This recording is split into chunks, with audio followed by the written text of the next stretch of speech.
배운 거라곤 고작 고등학교 졸업장이 전부인 주제에 어딜 감히 재산을 넘봐.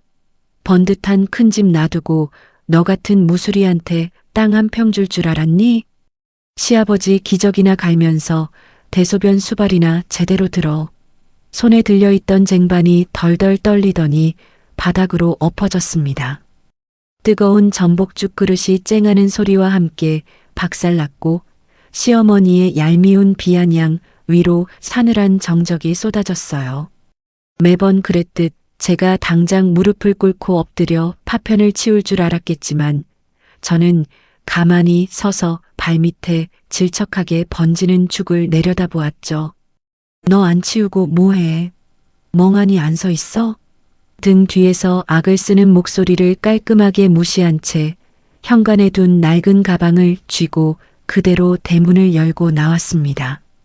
25년 동안 머슴처럼 일해온 제 손길이 시댁과 병원에서 한순간에 싹 끊겨나간 순간이었어요. 제 빈자리가 그 집안을 어떤 지옥으로 만들지 그 인간들은 이때까지만 해도 전혀 몰랐죠. 착하고 바보 같았던 제가 하필이면 왜 그날 돌아섰을까요? 뻔뻔하고 이기적인 저들의 콧대를 꺾어버리고 제 이름 석자로 떳떳한 인생을 되찾은 통쾌한 사이다 반전. 지금부터 들려드릴 그날의 이야기입니다. 새벽 2시 시아버지가 급성 뇌졸중으로 쓰러졌다는 다급한 전화에 잠옷바람으로 응급실로 뛰었습니다. 도착하자마자 그야말로 생지옥이었죠. 남편은 운전대만 덜덜 떨다 응급실 입구에서 완전히 너클났습니다. 의사의 다급한 수술 동의서 서명부터 원무과 입원 수속, 다리에 힘이 풀려 주저앉은 시어머니를 진정시키는 일까지 모조리 제 몫이었어요. 중환자실 앞을 지키는 남편은 바닥만 쳐다보며 제 등 뒤에 비겁하게 숨기 바빴습니다. 보호자분, 수건이랑 기저귀 챙겨서 빨리 병실로 오세요. 간호사의 날카로운 외침에 저는 숨을 헐떡이며 시댁으로 뛰어가 짐을 싸들고 들이닥쳤습니다. 입이 바싹 타들어가는데 정수기에서 물 한 모금 빼 마실 틈조차 없었죠. 하얀 형광등 불빛 아래 비친 제 몰골은 땀과 먼지에 절어 처참하기 그지없었어요. 저녁 8시가 다 되어서야 복도 저 끝에서 구두 발소리가 울렸습니다. 큰아주버님과 형님이었죠. 부모가 생사를 오가는데 급하게 뛰어온 기색은커녕 형님이 걸음을 옮길 때마다 진한 백화점 향수 냄새자 소독약 냄새를 훅 덮어버렸어요. 내내 곡소리만 내던 시어머니가 용수철처럼 벌떡 일어나더니 큰아들 팔부터 덥석 붙잡았습니다. 아이고, 우리 큰아들. 교수님 바쁘신데 여기까지 못하러 왔어. 내 아버지는 며느리한테 단단히 일렀으니까 넌 얼른 가거라. 아주버님은 병실 문짝은 쳐다보지도 않고 번쩍거리는 손목시계부터 내려다봤죠. 내일 대학 학회가 있어서 오래 못 있어요. 재수씨가 고생 좀 해. 옆에 선 형님은 명품 가방을 고쳐 매며 한술 더 떴습니다. 그러게. 나 피아노 학원 정기 발표회가 코앞이라 정신이 하나도 없네. 동서는 이런 병수발 우리보다 훨씬 익숙하잖아. 학교 조리실 일 일찍 끝나니까 시간도 많고 어차피 할 사람 동서밖에 더 있어? 저는 쩍쩍 갈라진 입술을 꽉 깨물었습니다. 제 손에는 토사물이 묻은 아버님의 더러워진 환자복이 들려 있었고 형님 손에는 방금 카페에서 사온 듯 물방울이 맺힌 아이스 아메리카노가 들려 있었어요. 형님, 저도 내일 새벽같이 출근해야 해요. 아버님, 일반 병실 올라가시면 24시간 간병 붙어야 하는데 그건 어떡하실 건데요? 제가 단호하게 쏘아붙이자 형님은 기가 막히다는 듯 뒤로 물러섰습니다. 어머, 동서. 우리 그이가 밖에서 이름 날리는 게 다 집안 위상 세우는 일인데 큰 며느리인 나까지 이 퀴퀴한 병실에 묶여 있어? 시간 널널한 동선애가 당연히 맡아야지. 그 뻔뻔한 말에 남편을 매섭게 노려보았지만 남편은 고개를 푹 숙인 채 제 시선을 피했습니다. 아이고, 됐다. 바쁜 사람들 붙잡고 너 지금 뭐 하는 짓이냐. 너희는 얼른 가라. 시어머니 등살에 떠밀려 아주버님 내외는 정확히 10분 만에 병원을 빠져나갔습니다. 엘리베이터 문이 닫히는 순간까지 밥은 먹었냐는 빈말조차 남기지 않았죠. 차가운 복도에 덩그러니 남겨진 저는 꽉 쥔 두 손을 천천히 풀었습니다. 내일 가족회의를 한다고 했어요. 과연 그 자리에선 수천만 원이 깨질 병원비와 끝도 없는 간병이 공평하게 나뉠까요? 아니요. 저들의 이기적인 민낯과 남편의 비겁한 침묵을 확인한 순간 제 속에서는 이제껏 겪어보지 못한 분노가 조용히 끓어오르고 있었습니다.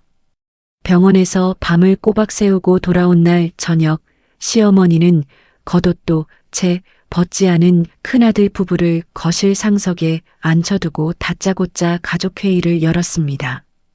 저는 부어오른 다리를 끌며 주방에서 전복죽을 끓이고 있었죠. 냄비 안에서 죽이 펄떡이며 끓어오르는 열기 앞을 지키는 동안 거실 소파에 빙 둘러앉은 그들은 마치 남의 집 구경 온 손님처럼 여유로워 보였어요. 다들 들었겠지만 내 아버지가 저 모양으로 누웠다. 병원비며 앞으로 들어갈 돈이 한두 푼이 아니야. 그래서 말인데 이참에 재산 정리를 확실히 해둘까 한다. 시어머니의 입에서 나온 말은 기가 막혔습니다.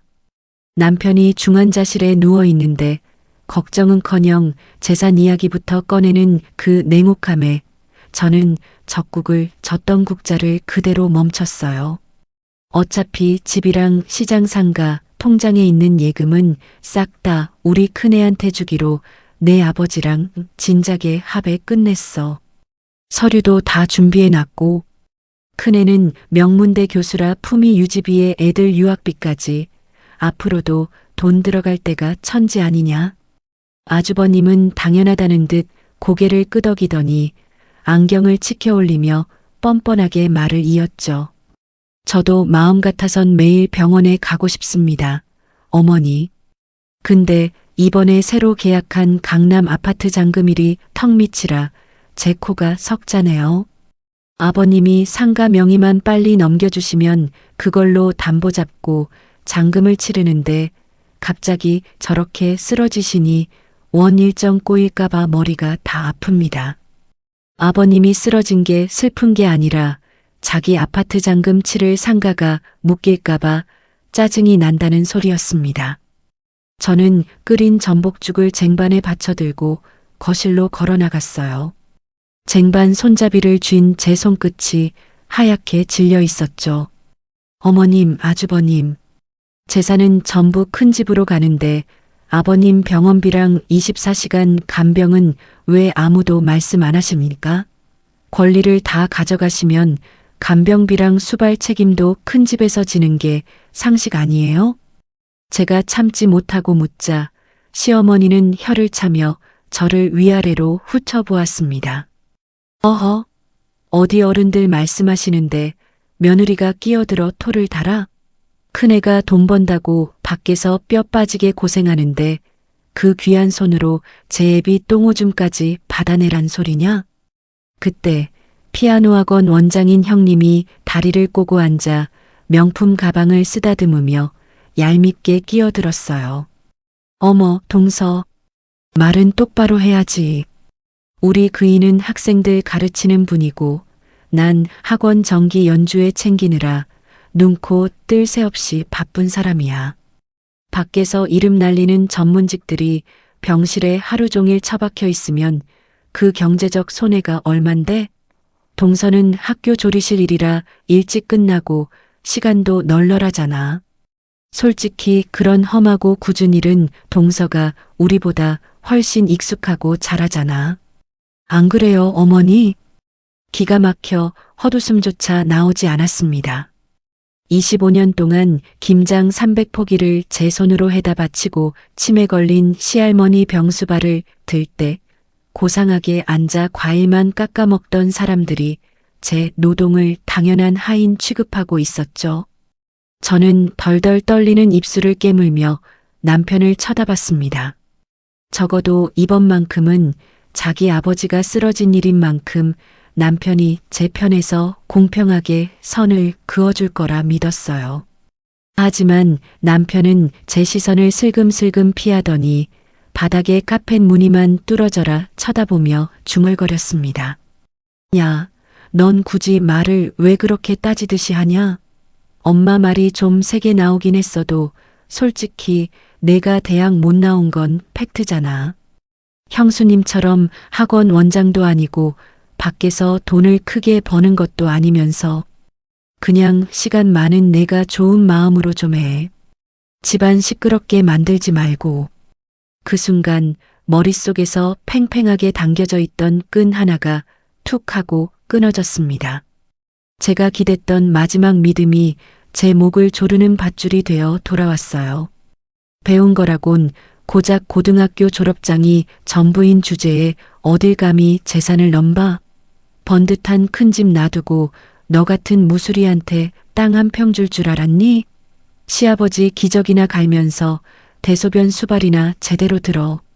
시어머니의 그 모욕적인 성고가 거실에 쐐기를 박는 순간 제 두 손에 들려있던 쟁반이 덜덜 떨리더니 이내 팍 하고 기울어졌습니다. 쨍그랑 뜨거운 전복죽이 담긴 사기 그릇이 바닥으로 곤두박질치며 사방으로 박살났죠. 펄펄 끓던 죽이 제 발등과 거실 러그 위로 질척하게 번져나갔고 끔찍한 파열음 뒤로 거실에는 숨막히는 정적이 쏟아졌어요. 아이고 깜짝이야. 너 안 치우고 뭐해? 멀쩡한 카펫 다 버려놓고 멍하니 안 서 있어? 등 뒤에서 악을 쓰는 시어머니의 목소리가 들렸지만 아무도 제 손이나 발등이 데이지 않았는지 묻는 사람은 없었습니다. 다들 바닥에 튄 죽과 더러워진 바닥재만 쳐다보며 짜증을 냈죠. 화끈거리는 발등의 통증보다 서늘하게 식어버린 이 거실의 공기가 저를 더 비참하게 만들었어요. 남편의 방광과 저들의 오만함이 제 25년을 완벽하게 짓밟은 이 순간 저는 가만히 서서 발밑에 번지는 뜨거운 죽을 내려다보았습니다. 더 이상 이 쓰레기 같은 바닥을 제 손으로 닦아낼 이유는 없었죠. 엉망이 된 시댁 거실을 뒤로하고 빠져나온 그날 밤 남편은 집에 들어오자마자 씻지도 않고 침대에 누워 코를 골았습니다. 뜨거운 전복죽을 뒤집어 쓴 제 발등이 벌겋게 부어올라 화끈거리는데도 그 사람은 연고 하나 찾아주지 않고 피곤하다며 등을 돌린 채 깊은 잠에 빠졌어요. 방 안을 가득 채우는 그 일정한 콧소리를 어둠 속에서 듣고 있자니 25년 동안 제가 바보처럼 붙들고 살았던 썩은 동아줄이 완벽하게 끊어지는 기분이 들었죠. 어둠 속에서 가만히 제 두 손을 내려다보았습니다. 마디마디 굵어진 손가락과 시큰거리는 손목은 시할머니가 치매로 누워 계시던 3년 동안 밤낮 없이 그 무거운 몸을 돌려 눕히고 기저귀를 갈아내며 얻은 훈장이었어요. 시어머니는 냄새가 난다며 방문을 닫고 거실에서 과일을 깎아 먹는 동안 저는 매일 욕창이 생길까봐 시할머니의 앙상한 등을 맨손으로 문지르며 파스 냄새에 절어 살았죠. 어디 그뿐인가요? 매년 겨울이 오면 시댁 마당에 쪼그려 앉아 얼음장 같은 찬물에 손을 담가 김장 300포기를 해댔습니다. 고무 장갑이 찢어져 소금물이 손등의 상처를 파고들어 보라색으로 퉁퉁 부어올라도 시어머니는 구리며 잣이 듬뿍 들어간 제일 실하고 맛있는 김치통을 큰 집 트렁크에 가장 먼저 실어 보냈어요. 그러고는 앓는 소리를 내며 허리를 두드리는 제 앞으로 터진 배추 쪼가리들을 툭툭 밀어주며 우리 몫이라고 뻔뻔하게 말했죠. 가장 비참했던 건 시어머니 칠순 잔치 때였습니다. 제가 그 잘난 잔치 비용이라도 보태보려고 동네 식당 주방 보조로 투잡을 뛰며 기름때 묻은 악치마를 두르고 뼈 빠지게 일했는데도 막상 행사 당일 잘 차려입은 큰집 식구들은 호텔 식당 정중앙에서 축배를 들었어요. 정작 돈을 댄 저는 미용실 갈 시간도 없어 머리를 질끈 묶은 채 그날도 후미진 식당 주방 구석에 쭈그려 앉아 손님상에서 물려나온 식은 잡채나 우겨 넣으며 눈물을 삼켜야 했죠. 하지만 저는 그 지옥 같은 무시와 차별 속에서도 마냥 엎드려 당하고만 있지는 않았습니다. 이 거지 같은 굴레에서 벗어나 보겠다고 학교 조리실 일이 끝난 밤마다 식탁 귀퉁이에 앉아 졸린 눈을 비벼가며 간호조무사와 사회복지 관련 자격증 책을 악착같이 파고들었어요. 남편이 텔레비전을 켜놓고 골아떨어진 시간에도 저는 낡은 스탠드 불빛 아래서 형광펜을 꾹꾹 눌러가며 제 살 길을 준비해 왔던 묵직한 책들이 제 머리맡에 쌓여 있었죠. 새벽 4시 저는 소리 없이 옷장 구석에 처박혀 있던 낡은 여행 가방을 꺼냈습니다. 뻑뻑하게 녹슨 지퍼를 열어 젖히고 고기 냄새와 기름 냄새가 벤싸구려 작업복 몇 벌과 신분증, 그리고 제 이름으로 된 낡은 통장 하나만 챙겨 넣었어요. 화장대 위에 올려둔 결혼반지와 25년을 족쇄처럼 차고 다니던 시댁 현관문 열쇠는 미련 없이 빼서 서랍 안에 던져버렸죠. 짐을 챙기는 바스락거리는 소리에 남편이 부스스 눈을 뜨며 짜증스럽게 몸을 뒤척였습니다. 아침부터 뭐 하는 거야? 사람 잠도 못 자게. 너 설마 어제 일 가지고 짐 싸냐? 침대에서 상체만 일으킨 남편은 하품을 쩍쩍하며 제 낡은 가방을 흘겨봤어요. 야, 노인네가 아버님 쓰러져서 놀란 마음에 홧김에 한 소리잖아. 형은 명문대 교수의 품위 유집이며 애들 유학까지 돈 들어갈 때 천지니까 건물 상가 챙겨준다는 게 뭐 틀린 말이냐? 당신이 속 넓으니까 꾹 참고 병원이나 가. 나 오늘 회의 있으니까 양복 다려놓고 가든지. 그 뻔뻔하고 태어난 주둥이를 보는 순간 제 속에서 펄펄 끓던 화조차 서늘하게 식어버렸죠. 저는 손에 쥐고 있던 가방 손잡이를 단단히 고쳐 쥐고 침대에 앉아 있는 남편의 눈을 똑바로 내려다봤습니다. 당신이 속 넓으니 한 번만 참으라고 입을 나불거리는 동안 내 인생 25년이 흔적도 없이 짓밟혔어. 제 차가운 눈빛에 남편이 당황한 듯 이불을 걷어차며 언성을 높였어요. 뭐? 너 지금 말이 좀 심하다? 솔직히 너 대학 못 나온 것도 팩트고 내가 형수처럼 밖에서 큰돈 버는 것도 아니잖아. 배운 거 없는 여자가 나가면 뭐 갈 데나 있어. 치매 걸린 할머니 똥오줌 받아낼 때 당신 잘난 형은 어디 있었어? 칠순 잔치상에 내 돈 바칠 때 당신 엄마는 나한테 고맙다는 말 한마디 했니?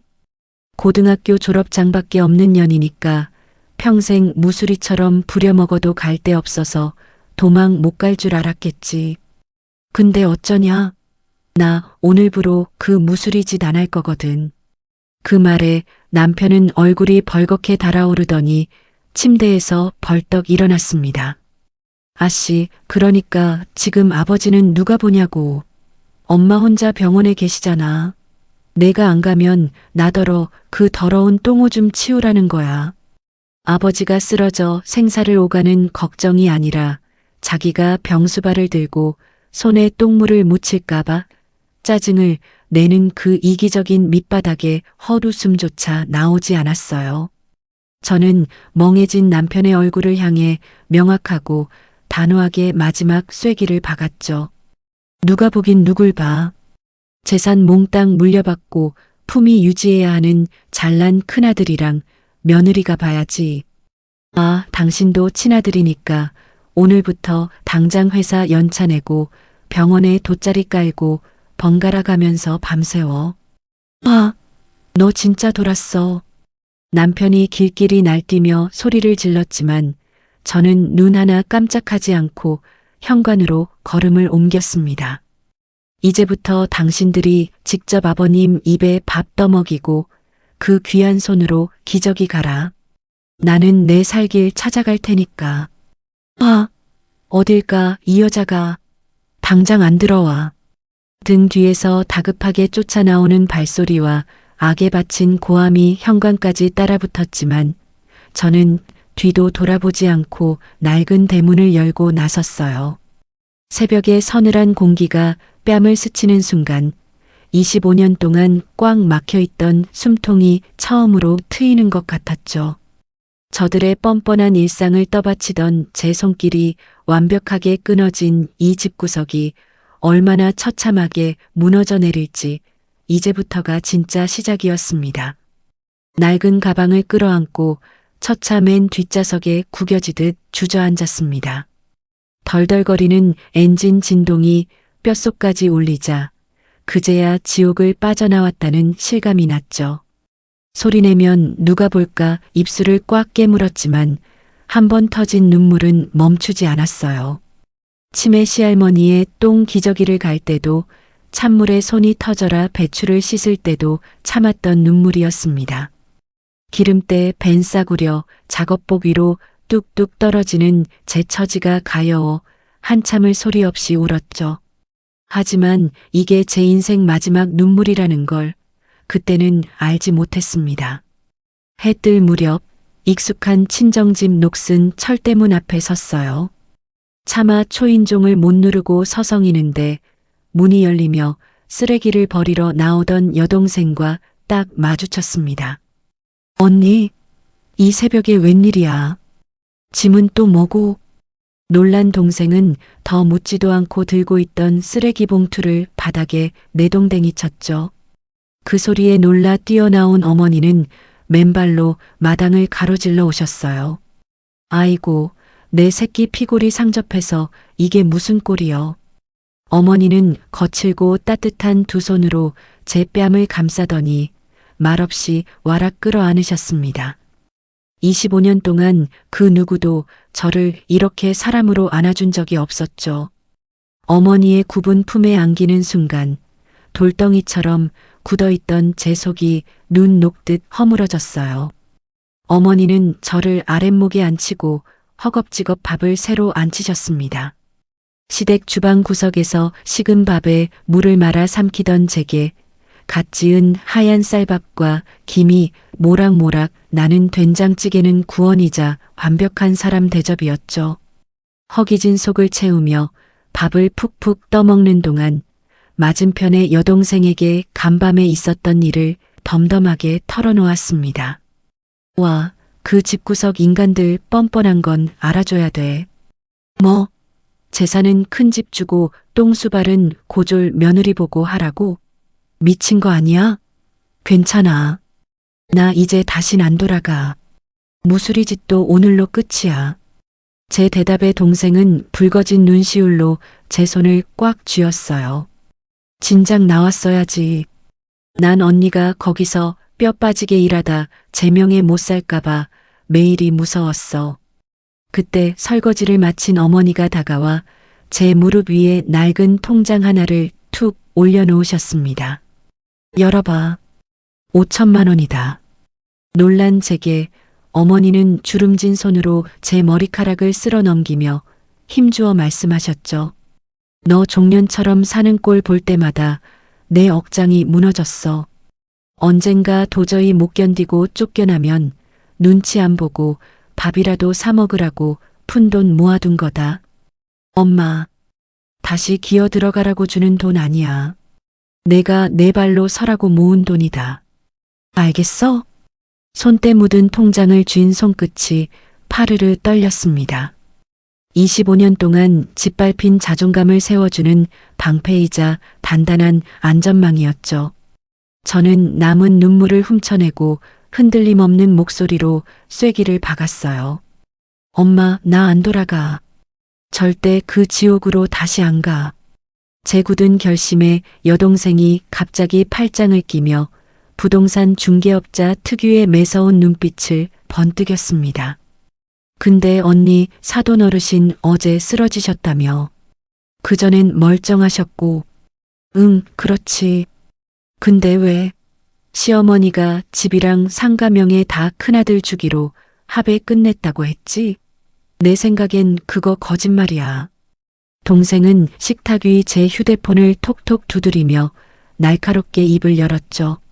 사돈 어르신 성격에 쓰러지기 전날 갑자기 재산을 싹 넘겼을 리가 없어. 상가 담보 대출 받아서 아파트 잔금 치른다는 큰 사돈 말도 앞뒤가 안 맞잖아. 명의가 당장 안 넘어갔는데 담보를 어떻게 잡아? 시어머니가 큰아들 핑계대고 미리 밑밥 까는 거라니까. 그럼 어머님이 거짓말을 하셨다는 거야?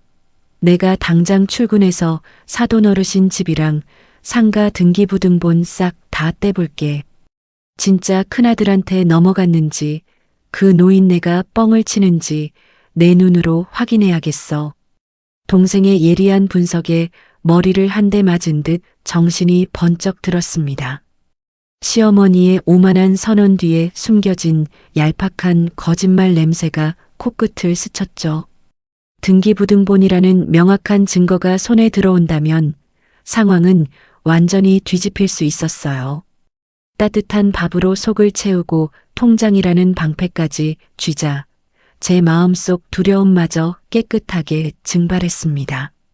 제 손길이 싹 끊긴 그 잘난 시댁과 병원이 지금쯤 어떤 난장판으로 굴러가고 있을지 서서히 기대가 되기 시작했어요. 제가 그 집을 빠져나온 지 정확히 나흘 만이었습니다. 제 25년치 노동이 한순간에 증발한 시댁과 병원은 놀라울 정도로 빠르고 처참하게 무너져 내리고 있었죠. 점심 무렵 반차를 낸 딸아이가 친정집 대문을 열고 들어왔습니다. 친정어머니가 아랫목에 차려준 갓 구운 고등어와 따뜻한 된장국을 허겁지겁 떠먹던 딸은 숟가락을 달그락거리며 그 집구석의 난장판을 생생하게 전해줬어요. 엄마, 거기 지금 완전 초상집이야.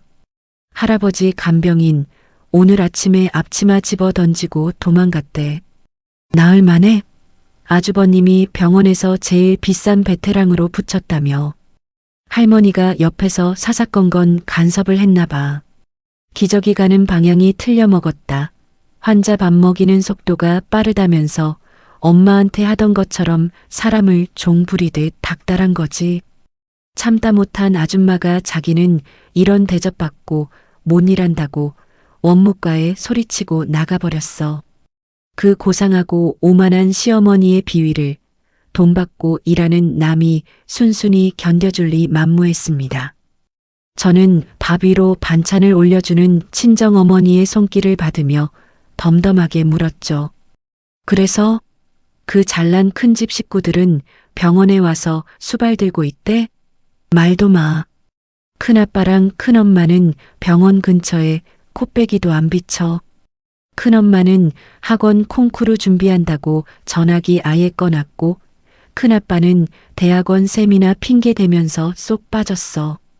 결국 할머니는 아빠한테만 빨리 간병인 다시 구해오라고 악을 쓰고 난리도 아니래.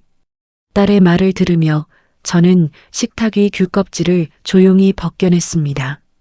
딸이 전한 남편의 꼴은 그야말로 진흙탕에 구르는 수준이었어요.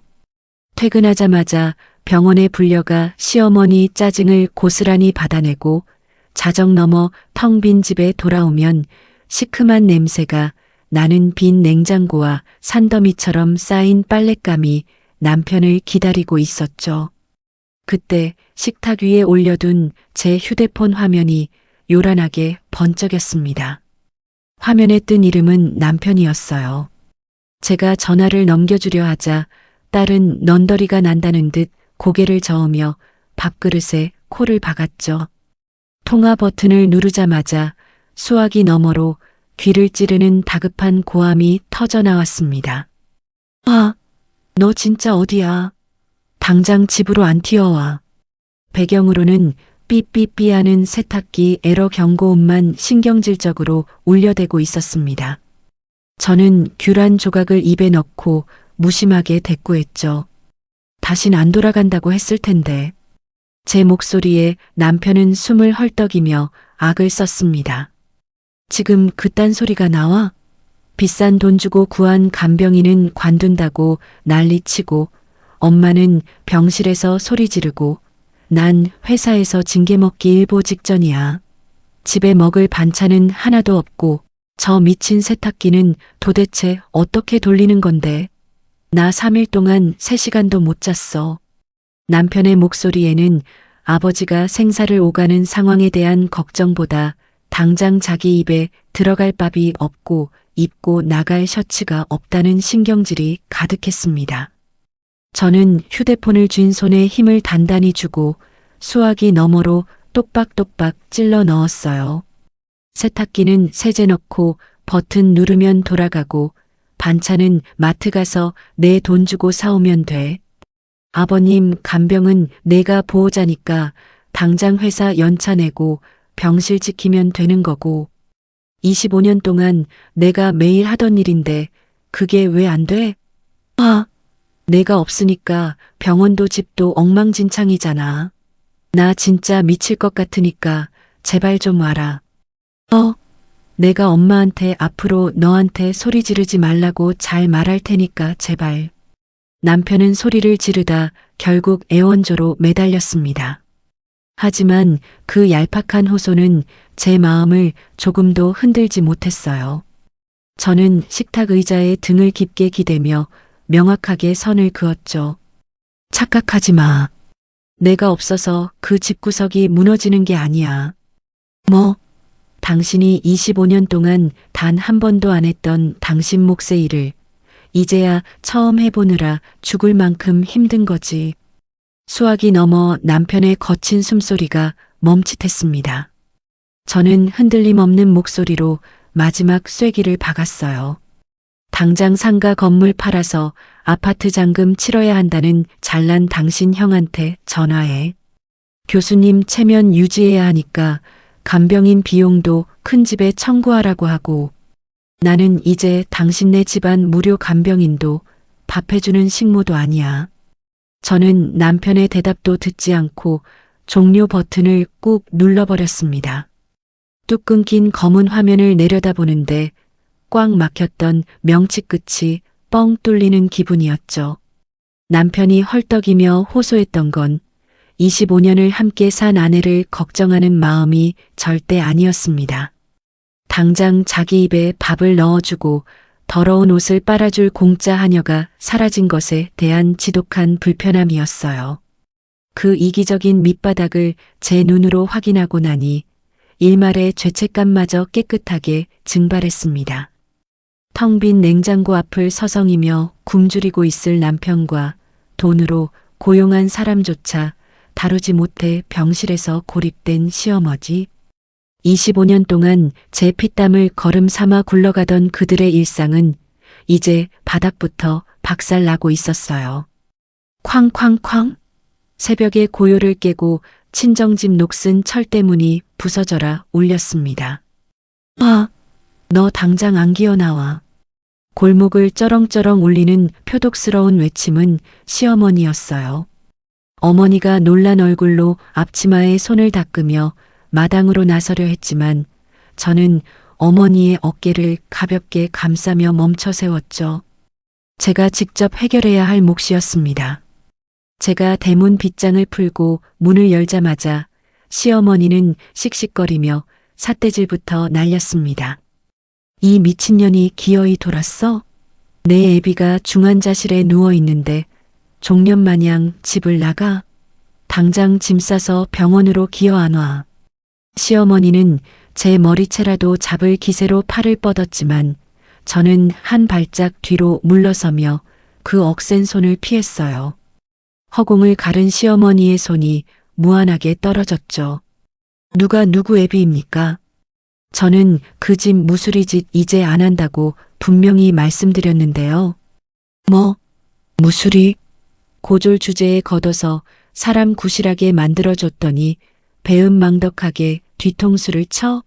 내가 안 가면 그 냄새나는 기저귀를 귀한 우리 큰애가 갈아야 하잖아.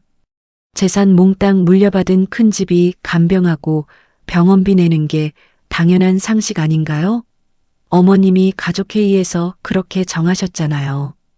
제 똑박똑박한 대답에 시어머니는 골목에 하나둘 모여드는 이웃들의 시선조차 아랑곳하지 않고 목을 빼며 악을 썼습니다. 그래, 내 남편 재산 뼈대 있는 우리 큰아들 줬다. 밖에서 이름 날리는 우리 큰애가 그깟 똥오줌 치우느라 시간 버려야겠어? 어차피 상가 명의도 다 큰애한테 넘어갔고 끝난 일이니까 넌 잔말 말고 병원 가서 수발이나 들어. 그때 제 등 뒤로 현관문이 열리며 여동생이 성큼성큼 걸어 나왔어요. 구두 굽소리를 내며 다가온 동생의 손에는 빳빳한 종이 뭉치가 쥐어 있었죠. 어머님, 남의 집 대문 앞에서 억지 부리지 마시고 말씀은 똑바로 하셔야죠. 동생은 시어머니 눈앞에 들고 있던 종이를 휙 펼쳐들었습니다. 아침 바람에 파르르 펄럭이는 그 종이는 방금 갓 떼어온 부동산 등기부등본이었어요. 제가 출근하자마자 사돈 어르신 집이랑 상가 등기부터 싹 다 떼봤거든요. 근데 어쩌죠? 명의가 전부 사돈 어르신 이름 그대로던데요. 큰 사돈 이름은커녕 어머님 이름도 단 한 글자도 없더라고요. 멋이 어째? 내가 뭔데 남의 집 재산을 뒷조사해. 뒷조사가 아니라 누구나 볼 수 있는 공문서예요. 큰사돈 아파트 잔금 치른다고 상가명에 벌써 넘겨줬다는 거 새빨간 거짓말이잖아요. 그 순간 시어머니의 얼굴이 벌겋게 달아오르며 표정이 흉하게 일그러졌습니다. 방금 전까지 기세등등하게 삿대질을 하던 주름진 손이 덜덜 떨리기 시작했죠. 이게 어디서 어른한테 말대꾸야. 내 남편 재산이면 내 재산이나 다름없어. 내가 내 새끼 주겠다고 마음먹으면 그만인 거야, 알아.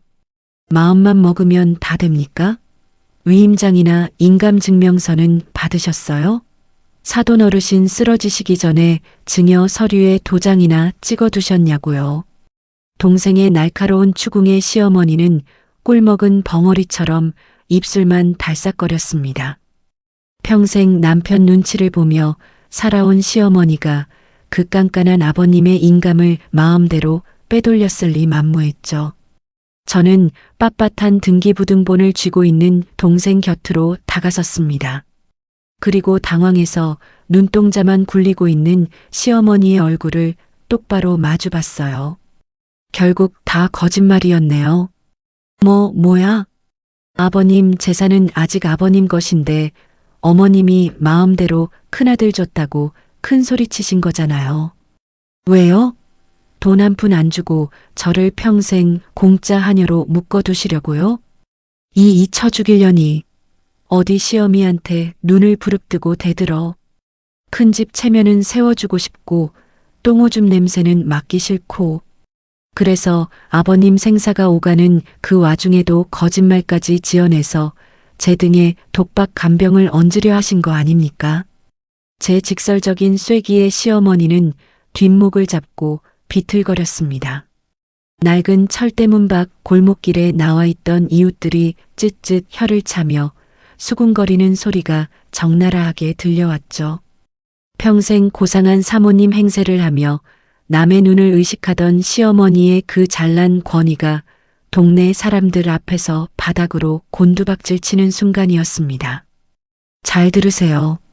남의 재산으로 저 부려먹을 생각 이제 꿈도 꾸지 마세요.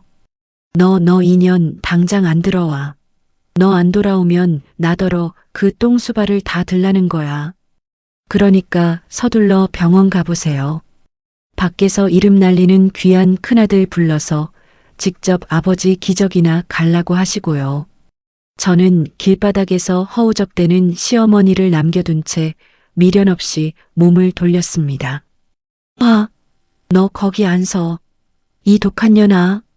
등 뒤에서 악에 바친 비명이 찢어질 듯 날아왔지만 저는 양손으로 철대문을 꽉 쥐고 힘껏 닫아버렸어요. 철컥 무거운 쇳소리와 함께 빗장이 걸리자 25년 동안 저를 짓누르던 오만한 족쇄마저 그 문 밖에 영원히 내동댕이 쳐진 기분이 들었죠. 친정집 대문 앞에서 시어머니의 얄팍한 거짓말을 박살낸 지 사흘째 되던 날이었습니다. 모르는 번호로 걸려온 전화를 무심코 받았을 때 수화기 너머로 들려온 건 남편의 짜증 섞인 고함이 아니었어요. 보호자분, 환자분께서 꼭 직접 통화하고 싶으시다고 하셔서요. 간호사의 조심스러운 목소리 뒤로 느릿하고 쇳소리가 섞인 낯익은 숨소리가 들려왔습니다. 아버님이셨죠? 그 숨소리를 듣는 순간 잊고 있던 25년의 묵직한 피로감이 다시 어깨를 짓누르는 것 같았습니다. 병실 문을 열고 들어섰을 때 방 안은 무겁게 가라앉아 있었습니다. 느릿하고 일정한 심장 박동 모니터의 기계음만이 차가운 소독약 냄새를 가르고 있었어요.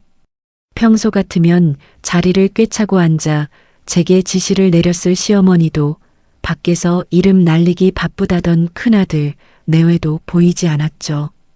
오직 일반 병동 1인실의 아버님 혼자 덩그러니 누워 계셨습니다.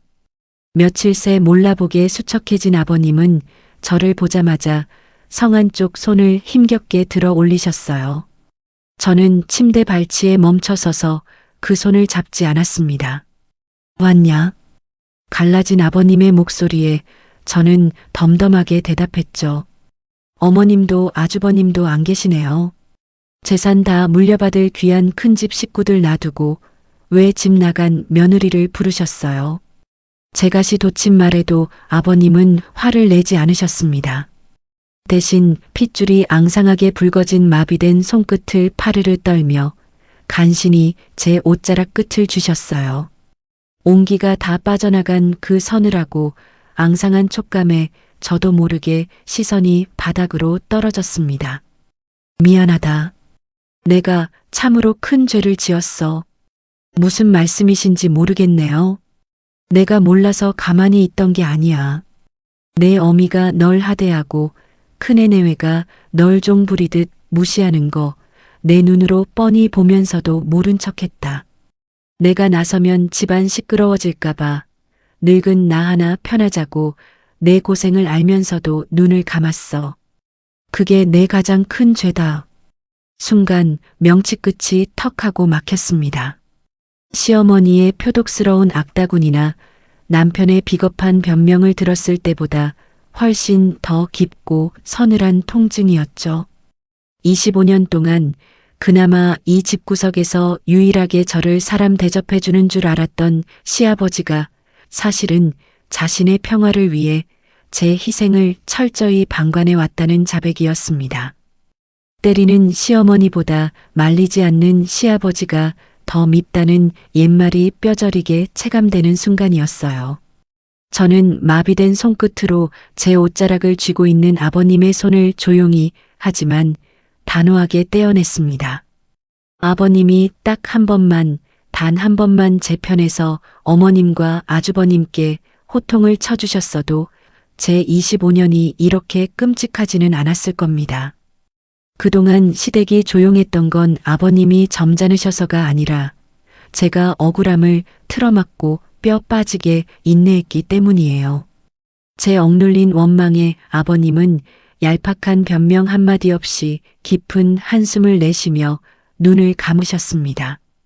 핑계를 댔다면 차라리 쏘아붙였을 텐데 온전히 제 상처를 인정하고 자기 비겁함을 마주하는 그 태도에 오히려 제 마음속 응어리가 서늘하게 가라앉았죠. 안다. 내 알량한 돈으로 내 25년 청춘과 피눈물을 다 갚을 수 없다는 거 누구보다 잘 알아. 하지만 적어도 내 피땀으로 유지한 내 재산까지 그 욕심 많은 놈들 입에 털어넣게 두지는 않을 거다. 눈을 뜬 아버님의 눈빛은 병자에 어울리지 않게 명확하고 단호했습니다. 3년 전부터 큰애가 자기 품위 유지해야 한다며 집이며 상가를 미리 넘겨달라고 달달 볶아댔다. 그때 알았지. 저놈은 애비 걱정이 아니라 애비 돈줄만 기다리고 있다는 걸 말이다. 그래서 내 어미나 큰애 몰래 진작부터 내 살길과 재산 정리를 따로 준비해뒀다. 아버님은 거친 숨을 고르며 고개를 돌려 굳게 닫힌 병실 문을 쳐다보셨어요. 들어오시라고 해라. 문 밖에서 인기척이 나더니 곧 단정한 정장 차림의 낯선 남자가 묵직한 서류 가방을 들고 안으로 들어섰습니다. 아버님, 이분은 누구시죠?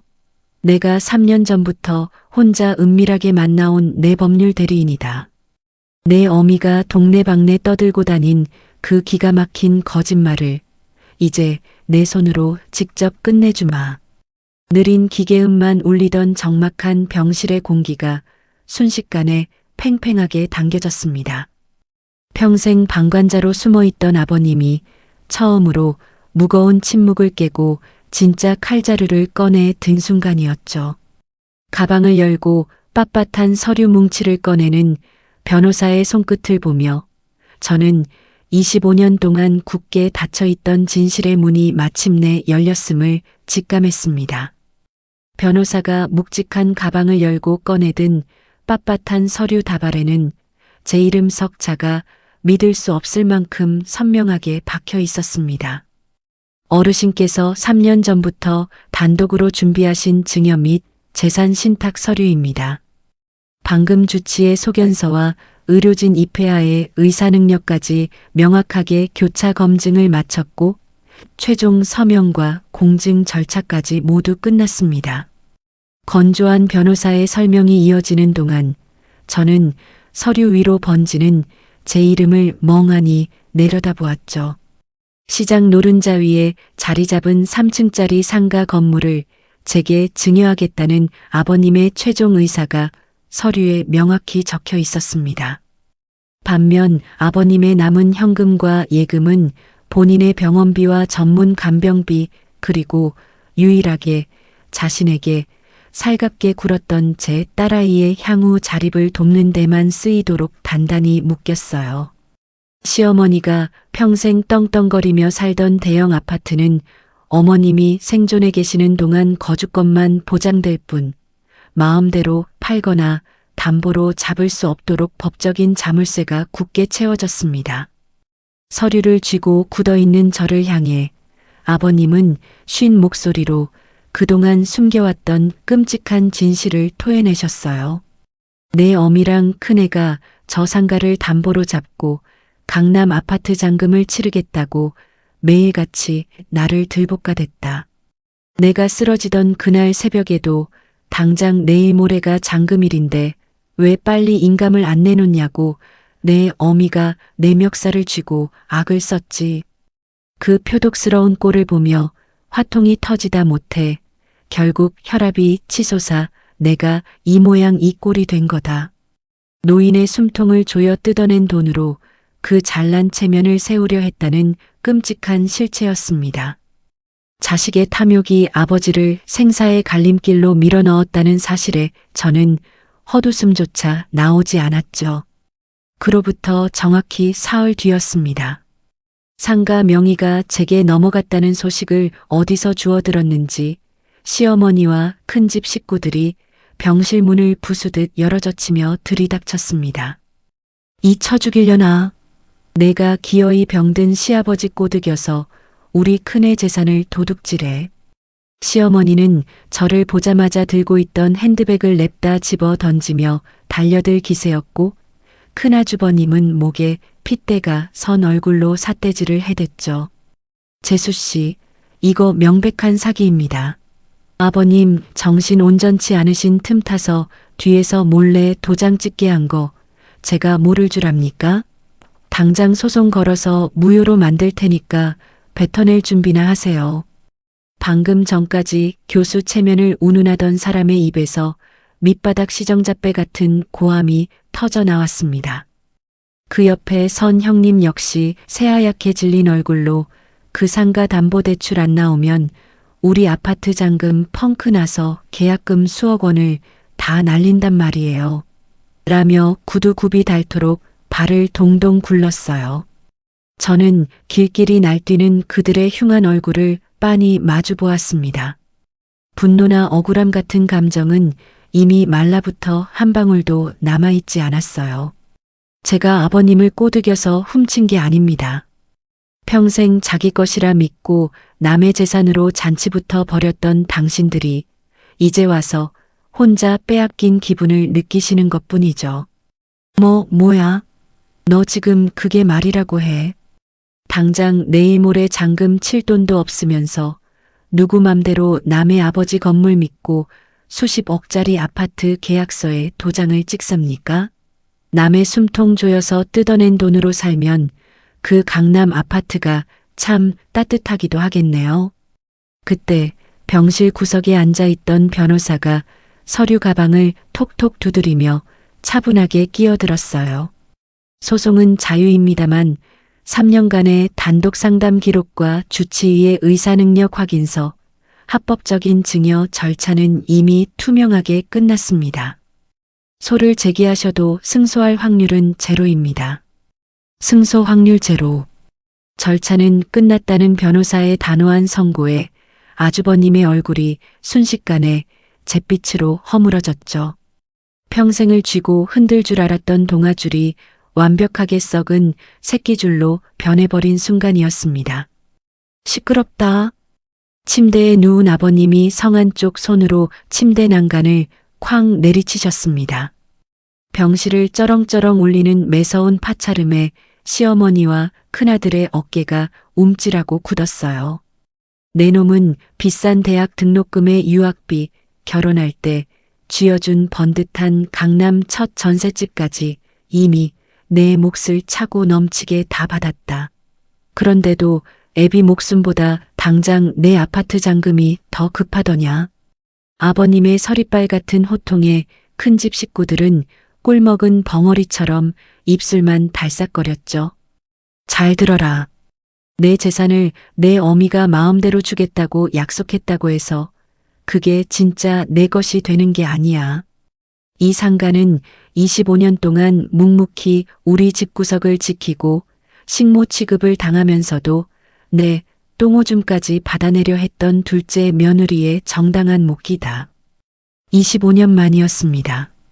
제 인생을 갈아넣은 헌신이 비아냥과 무시가 아닌 공식적인 인정과 정당한 대가로 돌아오는 순간이었죠. 방금 전까지 저를 잡아먹을 듯 악을 쓰던 시어머니는 다리에 힘이 풀린 듯 바닥에 털썩 주저앉았어요. 번쩍이는 명품 가방을 쥔 형님은 원망스러운 눈으로 망연자실한 남편만 노려보고 있었죠. 수억 원의 계약금을 날릴 위기에 놓인 부부의 눈동자는 공포와 절망으로 미친 듯이 흔들렸습니다. 저는 새롭게 발급된 등기사항 증명서를 기름때 밴 제 낡은 가방 안에 단단히 챙겨 넣었습니다. 서류에 똑박똑박 적힌 제 이름 위로 25년 동안 무참히 짓밟혀 있던 제 청춘이 비로소 제자리를 찾은 기분이었어요. 병실을 가득 채우던 저들의 다급한 숨소리와 발악은 이제 제 인생과는 아무런 상관도 없는 하찮은 소음에 불과했습니다. 상가 건물이 제 명의로 완전히 넘어간 직후 가장 먼저 폭탄이 터진 곳은 당연히 큰 집이었습니다. 큰아주버님은 아버님의 상가를 받을 거라 철석같이 믿고 본인의 기존 자산과 소득을 영혼까지 끌어모아 무리하게 강남 고가 아파트 계약서에 도장을 찍어둔 상태였어요. 아버님 상가를 증여받은 뒤 담보대출로 잔금을 치를 계획이었지만 그 알량한 기대는 허공으로 날아가 버렸죠. 당장 수십억의 잔금을 융통할 길이 막혀버린 아주버님은 결국 눈물을 머금고 계약을 포기해야만 했습니다. 평생 교수 체면 운운하며 고상한 척하던 부부가 수억 원의 피 같은 계약금을 날리게 되자 매일 밤 서로에게 삿대질을 하며 짐승처럼 물어뜯고 싸운다는 소문이 집안에 파다하게 퍼졌어요. 장남이라는 지위만 믿고 남의 재산으로 잔치부터 벌였던 그들의 오만함이 스스로의 목을 졸라버린 셈이었죠.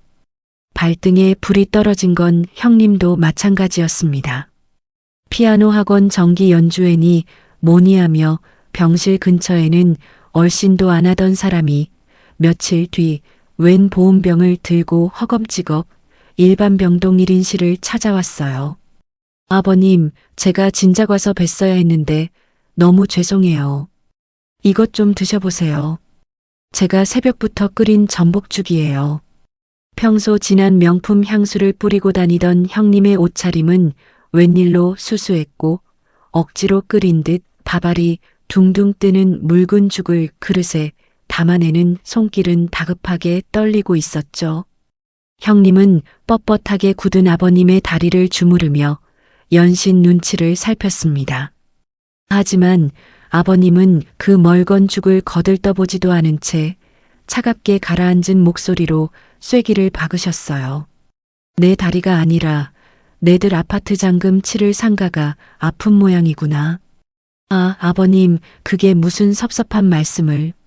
재산이 내 밑으로 없었어도 내가 이 병실에 와서 죽을 끓여 바쳤겠니? 그 얄팍한 속내 다 보이니까 당장 보온병 챙겨서 나가라. 2번 다시 내 눈앞에 얼쩡거리지 마. 형님은 얼굴이 벌겋게 달아오른 채 입술만 깨물다 쫓겨나듯 병실을 빠져나갔습니다. 25년간 꾸준히 일을 도맡았던 저를 무술히 취급하며 고상한 척하던 큰 며느리의 가장 비참한 퇴장이었죠.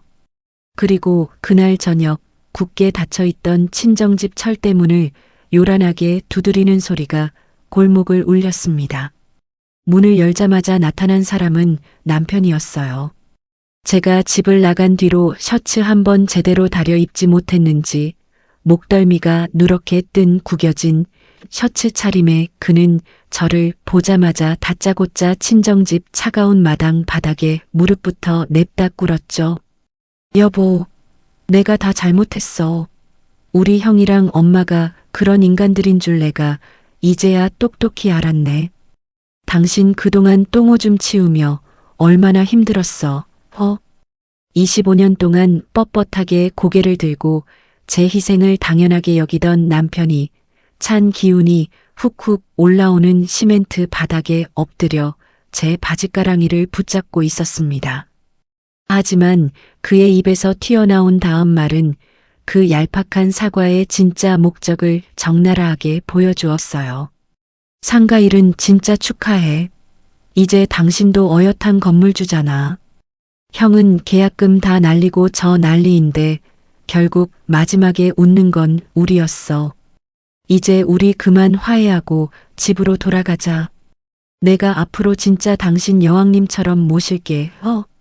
그의 눈동자는 저를 향한 미안함이 아니라 제 명의로 떨어진 3층짜리 상가 건물에 대한 탐욕으로 징그럽게 번들거리고 있었습니다.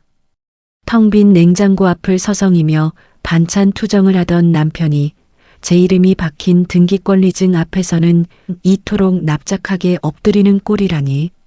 분노를 넘어 헛웃음조차 나오지 않았죠. 저는 제 바짓가랑이를 쥔 남편의 손을 털어내듯 떼어냈습니다. 그리고 등 뒤에 서 있던 동생이 미리 챙겨준 서류 봉투를 남편의 얼굴 앞으로 툭 던졌어요. 이게 뭐야? 설마 이혼 서류야? 남편의 찌질한 목소리가 덜덜 떨렸습니다. 저는 시멘트 바닥에 주저앉아 하얗게 질린 그의 얼굴을 똑바로 내려다보며 말했죠. 당신이 무릎을 꿇은 건 내 25년 상처 앞이 아니야. 내 가방 안에 든 저 상가 건물 앞이지. 여보, 그게 아니야. 나 진짜 당신 보고 싶어서. 당신은 내가 찬물에 손발이 얼어 터져서 아플 때는 단 한 번도 돌아보지 않았어. 그런데 내가 건물주가 되니까 득달같이 달려와서 납작 엎드리네. 착각하지 마. 재산 때문에 온 사과는 안 받아. 너 갑자기 건물 하나 생겼다고 유세 떠냐? 고졸 주제에 남편 버리고 밖에서 뭐 잘 살 수 있을 줄 알아? 방금 전까지 여왕님처럼 모시겠다며 싹싹 빌던 입에서 결국 밑바닥 본심이 튀어나오며 악다구니가 쏟아졌습니다. 저는 바닥에 나뒹구는 서류 봉투를 발끝으로 툭 밀어 남편 무릎 앞으로 바짝 붙여주었어요. 유세가 아니라 통보야. 빈손으로 내쫓길 줄 알았던 고졸 무수리가 이제 자기 발로 서서 너 같은 껍데기를 버리겠다는 통보. 조용히 도장 찍어서 보내. 내일 아버님 병원 당번 당신 차례니까 늦지 말고 출근하고. 저는 바닥에서 길길이 날뛰는 남편을 버려둔 채 미련 없이 몸을 돌려 대문을 닫아 걸었습니다. 쾅! 무거운 쇳소리와 함께 잠금장치가 걸리자 마당 바닥 위로 쏟아지던 남편의 비겁한 고함 소리가 단번에 차단되었죠. 평생을 기댔다고 믿었던 썩은 동아줄을 제 손으로 시원하게 끊어버린 순간 제 마음은 그 어느 때보다 평온하고 홀가분했습니다. 상가 증여가 공식적으로 끝난 뒤에도 큰아주버님은 결과를 받아들이지 못했습니다. 큰아주버님은 뒤늦게 변호사 사무실을 들쑤시며 증여 무효 소송을 알아봤습니다. 하지만 3년간의 독립상담 기록과 전문의의 의사능력 소견서를 확인한 변호사들은 승산이 낮다고 선을 그었고 결국 소송을 제기하지 못했습니다. 큰아주버님의 그 잘난 교수 체면은 허공으로 처참하게 흩어졌죠. 시어머니의 꼿꼿하던 콧대도 덩달아 꺾여버렸습니다. 평소 동창 모임에 나갈 때마다 우리 큰애가 강남 아파트 잔금 치르라고 애비가 상가를 통째로 넘겨줬다며 입에 침이 마르도록 떠벌렸던 거짓말이 부메랑이 되어 돌아왔거든요. 부동산 등기부등본은 주소만 알면 누구나 떼볼 수 있는 공문서잖아요. 고졸이라며 평생을 무시했던 둘째 며느리 앞으로 번듯한 상가가 넘어갔다는 소문이 모임에 쫙 퍼지자 평생 고상한 사모님 행세를 하던 시어머니는 부끄러워 전화기마저 꺼두고 집에 틀어박히는 신세가 되었습니다. 과도한 형벌은 필요 없었어요. 본인이 만든 허영심 가득한 거짓말에 스스로 갇혀버린 것만으로도 충분한 대가였으니까요. 아버님의 병실 풍경도 완전히 달라졌습니다. 시아버지의 남은 예금에서 매달 정식으로 전문 간병비가 결제되었죠. 그리고 병동 간호사실 옆 보호자 비상 연락망 화이트보드에서는 입원 첫날 당연하다는 듯 적혀있던 제 이름이 깨끗하게 지워졌습니다. 대신 그 자리에는 반듯한 매직 글씨로 친아들 둘의 이름과 전화번호가 나란히 적혔어요.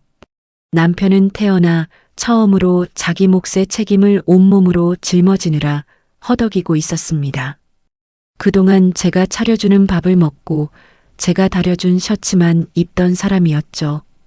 이제 남편은 퇴근하자마자 병원에 들러주치의의 브리핑을 듣고 늦은 밤 텅 빈 집에 돌아가 시큼한 냄새가 나는 빨랫감과 싱크대에 쌓인 설거지를 직접 해결해야만 했습니다. 얼마 뒤 가정법원 앞 카페에서 다시 마주 앉은 남편의 꼴은 처참했습니다. 늘 빳빳하게 각 잡혀있던 셔츠의 깃은 누렇게 찌들어 있었고 눈 밑은 퀭하게 파여서 며칠 밤을 설친 티가 역력했어요. 그날 저희는 협의 이혼에 필요한 재산 정리와 서류 작성을 마쳤습니다. 아버님이 제게 주신 상가는 제 특유 재산으로 분류되어 분할 대상에서 완벽히 제외되었죠. 25년 동안 부부가 함께 모았던 얄팍한 전세 보증금과 예금만 법적 기준에 따라 정확히 절반으로 쪼갰습니다. 남편은 제 앞으로 내민 협의 이혼 서류를 쥔 채 도장을 찍지 못하고 연신 마른 입술만 축였습니다. 진짜 이대로 끝내는 거야? 건물 하나 생겼다고 평생을 함께한 남편 재산까지 이렇게 칼같이 반토막을 내고 가야 속이 시원해? 여전히 자기 연민에 빠져 저를 원망하는 그 찌질한 목소리에 저는 커피잔을 조용히 내려놓으며 대답했습니다. 착각하지 마. 나는 내 재산을 뺏는 게 아니야. 내 25년치 희생의 몫과 내가 챙겨갈 몫을 이제야 정확하고 공정하게 나누는 것뿐이지. 남편은 서류를 쥔 손을 떨며 정말 이대로 끝내는 거냐고 물었지만 저는 더 대꾸하지 않았습니다. 친정 마당에서 이미 그의 속셈을 확인했으니까요. 남편의 얼굴이 순식간에 하얗게 질렸습니다. 저는 그가 미처 변명을 이어가기도 전에 테이블 위에 놓인 이혼 서류를 제 쪽으로 당겨 인감도장을 선명하게 찍어 눌렀어요. 그러고는 붉은 인주가 마르기도 전에 빳빳한 서류를 반으로 탁 접어 의자 옆에 둔 제 낡은 가방 안으로 깊숙하게 찔러 넣었죠. 사각거리는 둔탁한 종이 소리와 함께 지퍼가 굳게 닫혔습니다. 남은 절차는 약속한 날짜의 마무리에. 저는 멍하니 굳어있는 남편을 카페에 버려둔 채 자리에서 일어났습니다. 카페 문을 열고 거리로 나서는 순간 25년 동안 제 목을 옥죄고 있던 질긴 족쇄가 비로소 제 손에 의해 완벽하게 끊어져 나간 기분이었어요. 카페 문을 나서자 비로소 제 몫이 아닌 책임을 내려놓았다는 실감이 났습니다. 이혼 도장을 찍고 지긋지긋한 서류 정리가 완벽히 끝난 지 반년이 훌쩍 지났습니다. 저는 제 명의로 넘어온 시장통 노른자 위 3층 상가 건물 중 1층을 싹 비우고 새 단장을 했어요. 낡은 호프집이 빠져나간 자리는 환하고 따뜻한 어르신 주간보호센터 겸 식사지원 공간으로 완전히 탈바꿈했습니다. 대단한 기업이나 화려한 요양병원은 아니었지만 동네 어르신들이 따뜻한 밥을 먹고 안전하게 머물다 갈 수 있는 작고 단단한 제 첫 직장이었죠. 25년 동안 학교 조리실에서 수백 명의 급식을 책임지며 닳고 달았던 제 짬바는 이 공간에서 가장 강력한 무기가 되었습니다. 겨울마다 시댁 마당에 쪼그려 앉아 언손을 비비며 김장 300포기를 해대던 고졸 무수리의 손은 이제 없었어요. 대신 위생모를 단정하게 쓰고 깨끗하게 소독된 현대식 주방에서 어르신들의 치아 상태와 당뇨 수치에 맞춘 건강한 식단을 짜는 센터장의 손만 남았죠. 매일 아침 제가 직접 장을 봐서 끓여내는 영양죽과 슴슴한 반찬 냄새가 센터 문을 넘어 골목까지 구수하게 채웠습니다. 과거 남편이 텔레비전을 켜놓고 코 골며 잘 때 제가 스탠드 불빛 아래서 졸린 눈을 비비며 악착같이 따뒀던 간호조무사와 사회복지 관련 자격증들도 드디어 제 몫을 해냈어요. 저를 하녀 부리듯 짓눌렀던 그 지독한 돌봄 노동의 시간들이 이제는 당당한 제 전문성이자 온전한 제 밥벌이로 뒤바뀐 순간이었죠. 누구의 눈치도 보지 말고 당당하게 일어서라며 친정엄마가 쥐어준 5천만 원짜리 통장은 한 푼도 건드리지 않았습니다. 그건 혹시 모를 위기에 저를 지켜줄 마음속 든든한 안전망으로 고이 남겨두었어요. 대신 시설 인테리어와 초기 운영비는 상가 2층과 3층에서 매달 또박또박 들어오는 쏠쏠한 월세와 제 명의로 일으킨 합법적인 대출을 끼고 제 힘으로 깔끔하게 해결했죠. 깐깐한 부동산 중개업자인 여동생은 구청 인허가부터 각종 안전 규정 서류를 제 일처럼 꼼꼼하게 다져주었고 퇴근하고 달려온 딸아이는 태블릿 PC를 두드리며 식단표와 엑셀 잠부를 반듯하게 정리해 주었습니다. 온 가족이 제 이름으로 낸 첫 출발을 묵묵하고 든든하게 밀어주고 있었어요. 개업하고 한 달쯤 지났을 무렵이었습니다. 퇴원 후 통원 재활을 이어가던 아버님이 요양보호사의 부축을 받으며 센터 문을 열고 들어오셨어요. 제가 지정해드린 창가 쪽 제일 볕이 잘 드는 나무 식탁에 자리를 잡은 아버님 앞으로 방금 갓 끓여낸 잣죽 한 그릇을 정가락에 내려놓았죠. 고소한 참기름 냄새가 따뜻한 오후 햇살을 타고 테이블 위로 부드럽게 퍼져나갔습니다. 맛이 어떠세요? 제 물음에 아버님은 불편한 손으로 숟가락을 단단히 쥐고 천천히 죽을 삼키시더니 저를 올려다보며 조용히 입을 여셨어요. 참으로 달고 따뜻하구나. 내가 이번에 얘까지 찾아온 건 며느리라서 헐값에 부려먹으러 온 게 아니다. 내 남은 노후를 내가 이 세상에서 가장 믿는 전문가한테 정당하게 맡기려고 정식 등록을 하러 온 거다. 시아버지가 아닌 한 명의 이용자로서 저를 존중하는 그 정중한 태도에 저는 가볍게 미소를 지으며 앞치마 끈을 고쳐매고 대답했습니다. 알고 있습니다. 하지만 여기서 일하는 저는 예전처럼 제 살을 깎아가며 무조건 희생하지 않아요, 아버님. 그래, 알아. 나도 그걸 바라는 게 아니야. 정해진 운영 시간, 계산된 인력 안에서 딱 아버님이 보호자로서 정식 결제하신 비용만큼만 공평하게 돌봐드릴 겁니다. 시아버지라고 해서 특별 우대나 공짜 야근 같은 건 없어요. 제 단호하고 명확한 성급기에 아버님은 기분 나빠하기는커녕 깊이 고개를 끄덕이셨죠. 그래.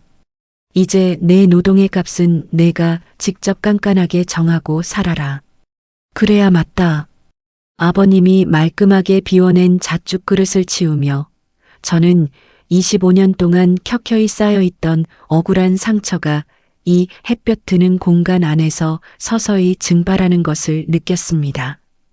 바닥에 쏟아지며 저를 비참하게 만들었던 그 뜨거운 죽이 이제는 제 정당한 노동의 대가이자 사람을 살리는 온기가 되어 돌아왔으니까요.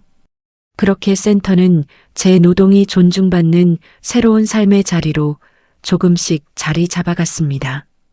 하지만 이 평온하고 단단해진 제 공간 앞에 평생을 고상한 사모님으로만 군림할 줄 알았던 시어머니의 초라한 신발이 비참하게 놓이게 될 줄은 그때는 미처 알지 못했습니다. 퇴원한 아버님이 요양보호사의 도움을 받으며 별도 거처에서 통원 재활을 시작하자 넓은 아파트에 홀로 남은 시어머니의 일상은 형편없이 무너지기 시작했습니다.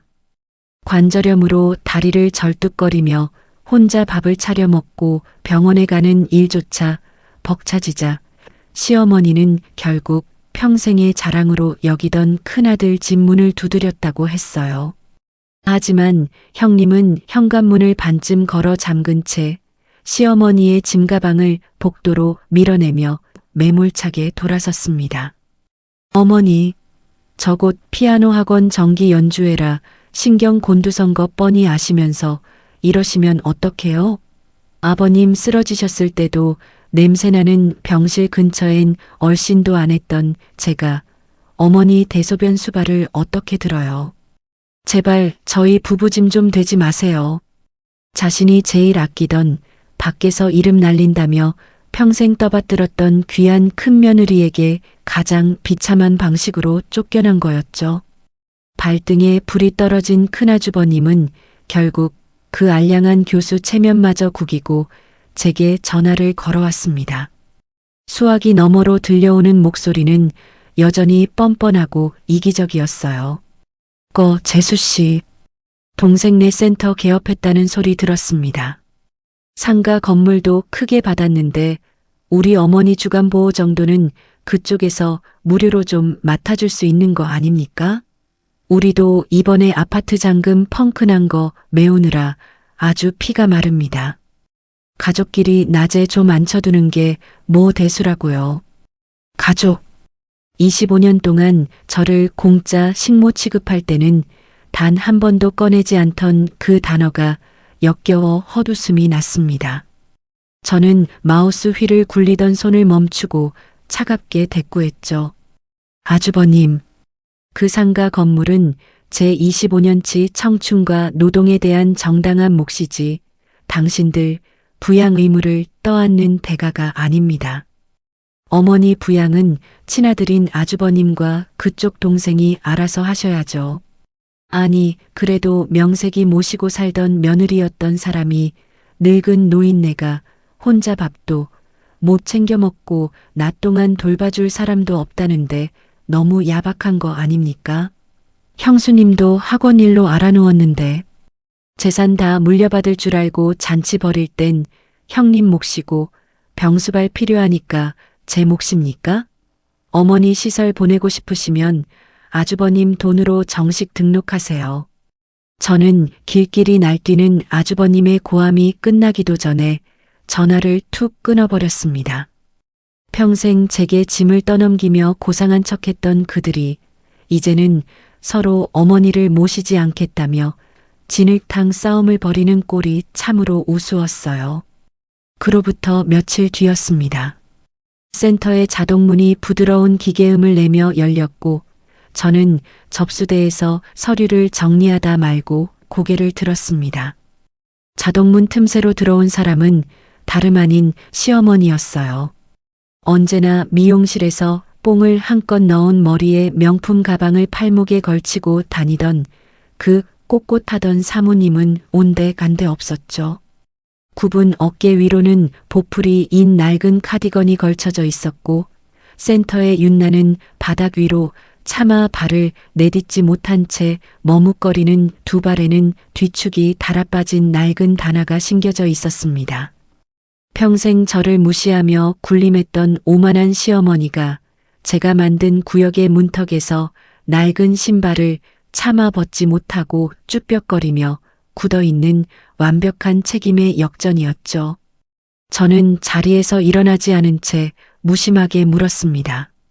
무슨 일로 오셨습니까? 큰애가 큰애 며느리가 나더러 늙은이 냄새난다고 신경 쓰이게 하지 말라며 내 짐을 다 밖으로 집어 던지더라.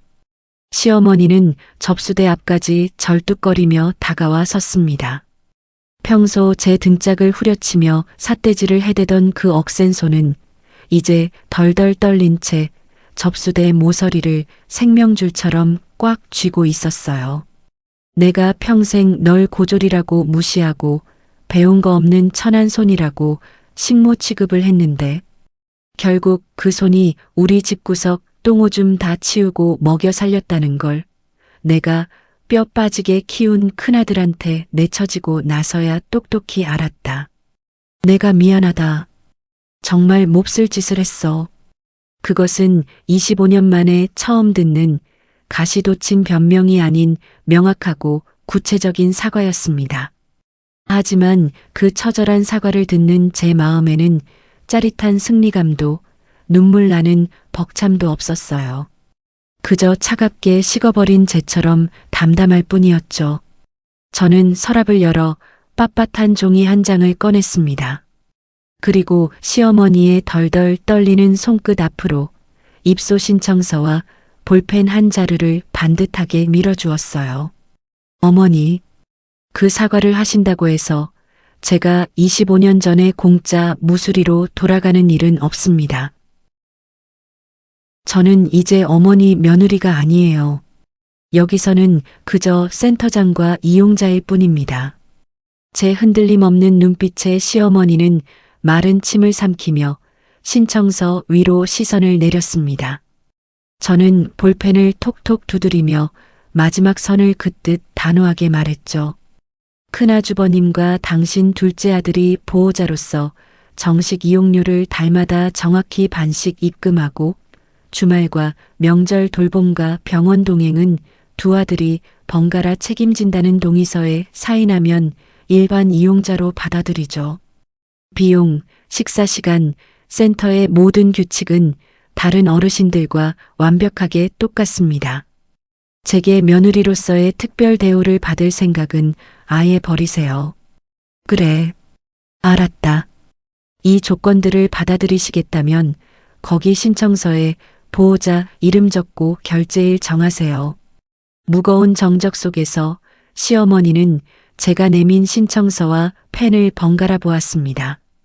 과거였다면 어디 시어미한테 뻣뻣하게 조건을 거냐며 악을 썼겠지만 지금 그녀에게 남은 다른 선택지는 없었어요. 시어머니는 굽은 허리를 숙여 볼펜을 쥐더니 덜덜 떨리는 손으로 신청서 란에 두 아들의 이름과 전화번호를 적어 내려가기 시작했습니다. 종이 위로 사각거리는 둔탁한 펜촉 소리가 적막한 로비를 채웠어요. 25년 동안 제 목을 옥죄었던 학력, 간병, 재산의 끔찍한 차별이 오직 저만의 원칙과 규칙이 지배하는 이 접수대 위에서 가장 완벽하고 깔끔하게 부서져 내린 통쾌한 순간이었습니다.